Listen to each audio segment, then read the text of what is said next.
بسم اللہ الرحمن الرحیم۔ شروع کرتی ہوں اللہ کے نام سے جو بڑا مہربان اور نہایت رحم کرنے والا ہے۔ حضرت محمد صلی اللہ علیہ وآلہ وسلم کی پیدائش پر شیطان کا رونا۔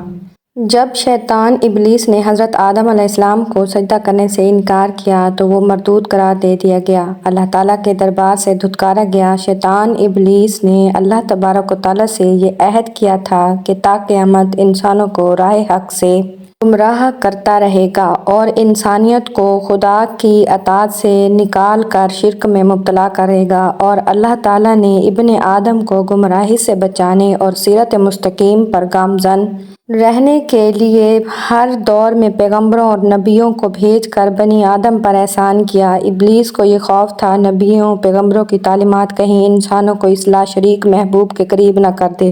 جب رحمت للعالمین یعنی آخری نبی حضرت محمد صلی اللہ علیہ وآلہ وسلم اس دنیا میں تشریف لائے، ناظرین، وہ ابلیس کے لیے بہت زیادہ سختی کا دن تھا، کیونکہ آپ صلی اللہ علیہ وآلہ وسلم کے آنے سے بنی نوع انسان کو ہدایت ملنے والی تھی اور ابلیس کو سب سے بڑی ناکامی ملنے والی تھی۔ علامہ بن کثیر اپنی کتاب میں لکھتے ہیں، ابلیس 4 مرتبہ بلند آواز سے رویا۔ پہلی بار جب اللہ تعالیٰ نے اس پر لعنت کی، دوسری بار جب اسے آسمان سے زمین پر پھینکا گیا، اور تیسری بار جب آپ صلی اللہ علیہ وآلہ وسلم کی ولادت ہوئی۔